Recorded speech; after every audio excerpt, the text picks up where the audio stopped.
राम के सामने समुद्र भयभीत होकर के आ गया है और उसने जो शिक्षाप्रद बातें कही हैं आप ध्यान पूर्वक सुनिए।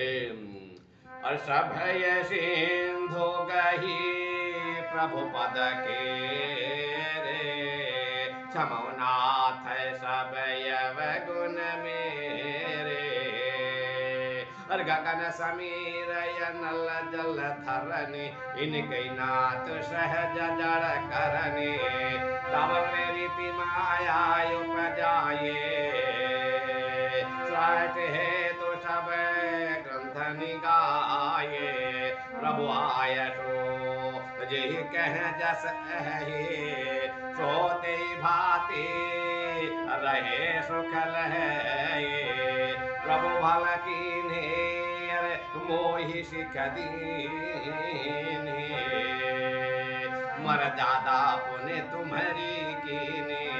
ढोल गवार शूद्र पशु नायरी, सकल ताड़ना के अधिकारी।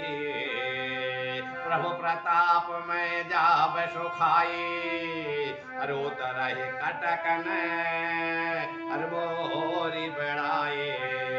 प्रभु आज्ञा पेल श्रुति गाये, करा बेग जाओ तुम ही सुहाए।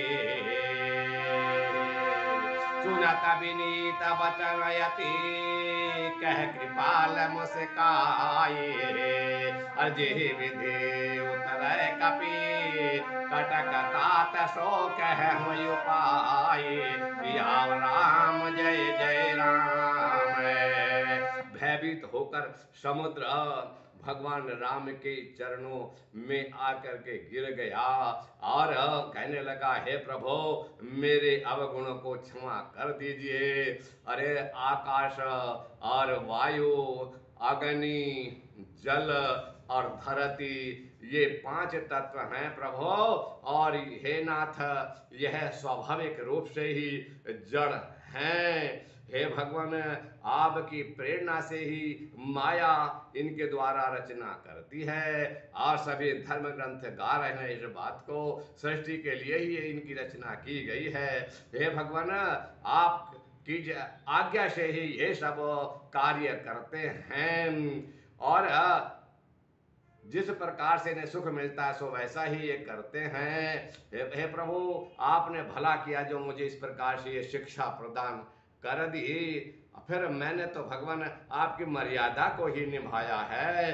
देखो प्रभु ढोल, गंवार, पशु, शूद्र और नारी ये सब के सब शिक्षा देने के अधिकारी हैं और प्रभु मैं आपके प्रताप के कारण देखो सूख जाऊंगा, लेकिन सूख तो जाऊंगा पर इसमें मर्यादा नहीं रहेगी, आपकी सारी सेना भी उतर जाएगी। लेकिन भगवान देखो जैसे आप कहेंगे वैसे सो मैं करूंगा, लेकिन प्रभु आपकी आज्ञा नहीं टाल सकता। अब आप जल्दी से बताइए अब विचार करके मुझे क्या करना चाहिए। जब विनती पूर्वक भरे हुए वचनों को भगवान राम ने सुना तब समुद्र से बोले बड़े प्रेम के साथ में, अब मुस्कुराते हुए कह रहे हैं कि हे तात सुनो, देखो जिस उपाय से इस समुद्र के पार हमारी सेना पहुंच जाए बस वो हमें आप उपाय बताइए, हम इतना ही चाहते हैं। देखो एक बात का ध्यान रखो, ढोल गंवार शूद्र पशु नारी ये सब शिक्षा के लिए कहा गया, संस्कारित करने के लिए कहा। ढोल को आप खुला हो और वैसी पीट दो तो आवाज नहीं देगा, उसको भी संस्कारित करना पड़ता है, यानी डोरी को उसकी खींचना पड़ता है तब वो आवाज ढंग के साथ में देता है। ये शिक्षा और देने संस्कार देना पड़ता है। इसी प्रकार से कोई मनुष्य हो चाहे किसी भी जाति का किसी वर्ण का हो और यदि वह बात नहीं सुन रहा है, गंवारों वाली बात कर रहा है तो उसको भी शिक्षित करना पड़ता है, उसको भी संस्कार देने पड़ते हैं और यदि थोड़ा सा उसको डांट कर भी संस्कार दिया जाए तो कोई बुरी बात नहीं है। और देखो याद रखना शूद्र के मतलब निम्न प्रवृत्ति का मनुष्य है यहाँ पर, और निम्न प्रवृत्ति के मनुष्य जिनकी वृत्ति बिगड़ी हुई होती है ना उनको भी संस्कारित करना शिक्षा देना अनिवार्य है। इसी प्रकार से पशु भी जब संस्कार उसको मिल जाते हैं ना, जब उसको सही रास्ता दिखाया जाता है ना, जैसे बैल को आप जोत रहे हैं ना तो वो जरूर फिर ठीक प्रकार से जमीन जोतने के लिए हल में लग जाता है। और इसी प्रकार से नारी को, प्रत्येक नारी कोई भी हो, इन सबको भी शिक्षा का अधिकार है और इनको भी शिक्षा देनी अनिवार्य है। यही इसका अर्थ बैठता है। इसके आगे लोग कुछ भी बात करते रहें, इससे नहीं, इससे किसी प्रकार का कोई भी, यानी ये दुनिया में तर्क वितर्क ही चलाने वाले लोग हैं और कुछ नहीं है। तो बोले सियावर रामचंद्र भगवान की जय, बजरंगबली हनुमान की जय।